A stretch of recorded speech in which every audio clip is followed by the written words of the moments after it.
దేశాన్ని లోపల నుంచి దెబ్బతీస్తున్న ఓ అమాయక శత్రువు. మనం దాన్ని చూస్తున్నాం, అనుభవిస్తున్నాం, కానీ పట్టుకోలేకపోతున్నాం. దాని పేరే బ్లాక్ మనీ. ఇవాళ మనం తెలుసుకుందాం అసలు బ్లాక్ మనీ అంటే ఏంటి, ఇది ఎలా పుడుతుంది, దీనివల్ల సమాజానికి దేశానికి ఎలాంటి నష్టం అవుతుంది, ఇది ఎందుకని అసలు ఆగడం లేదు, అలాగే ఈ బ్లాక్ మనీని తక్కువ చేసేందుకు ప్రభుత్వం తీసుకుంటున్న చర్యలు ఏమిటి, ఈ వీడియోలో మీకు అర్థమయ్యే విధంగా ఎక్స్ప్లెయిన్ చేశాము. వీడియోని చివరి వరకు చూడండి. అండ్ మీరు ఇంకా మా ఛానల్ని సబ్స్క్రైబ్ చేయలేదా, ప్లీజ్ డూ ఇట్. ముందుగా అసలు బ్లాక్ మనీ అంటే ఏంటి?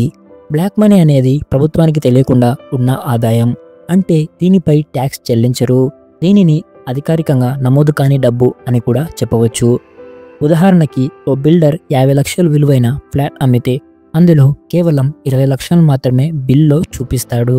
మిగతా 30 లక్షలు క్యాష్లో తీసుకుంటాడు. అదే బ్లాక్ మనీ. అసలు ఈ బ్లాక్ మనీ ఎలా పుడుతుంది? అవి చాలా మార్గాలున్నాయి. అందులో మొదటిది అవినీతి పరంగా అండ్ ట్యాక్స్ ఎవిజన్, రాజకీయ పార్టీ డొనేషన్లు, కల్తీ వ్యాపారాలు, నకిలీ బిల్లులు, ఫేక్ ఇన్వాయిస్లు, సేల్ కంపెనీలు, ఇలా ఎన్నో రూపాల్లో ఈ బ్లాక్ మనీ అనేది జనరేట్ అవుతుంది.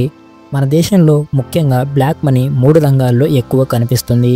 అది రియల్ ఎస్టేట్, సినిమా పరిశ్రమ, రాజకీయ రంగం. అసలు హిస్టరీ ఆఫ్ బ్లాక్ మనీ గురించి తెలుసుకుందాం. ఇండిపెండెన్స్ తర్వాత బ్లాక్ మనీ పర్సంటేజ్ భారీగా పెరిగింది. 1970లో ఈ బ్లాక్ మనీ గుట్టు చప్పుడు కాకుండా స్విస్ బ్యాంకుల్లో పోతుంది అన్న ఆరోపణలు ఉన్నాయి.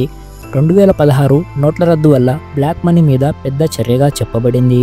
నోట్ల రద్దు సమయంలో చాలామంది వారు దాచిన డబ్బును బయటపెట్టాల్సి వచ్చింది.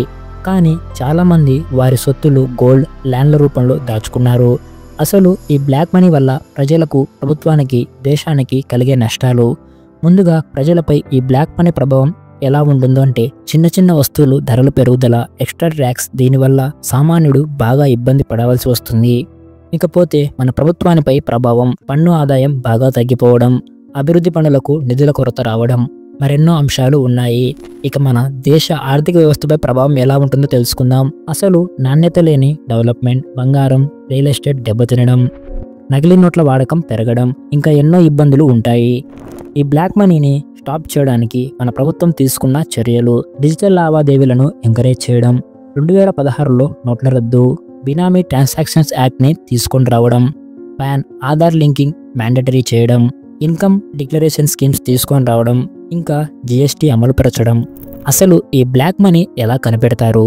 మెయిన్గా IT department, income tax rights, financial intelligence unit, transaction monitoring, suspicious activity reports, ఈ మార్గాల్లో దీనిని కనిపెడతారు. ఫర్ ఎగ్జాంపుల్, ఒక సామాన్య వ్యక్తి నెలకు 20,000 సంపాదించేవాడు, కానీ అకౌంట్లో కోట్ల రూపాయలు ఉండడం అనుమానానికి దారితీస్తుంది.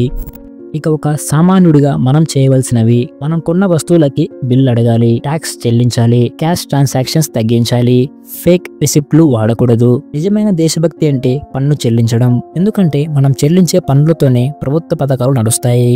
భవిష్యత్తులో బ్లాక్ మనీపై పోరాటం ఎలా ఉంటుంది?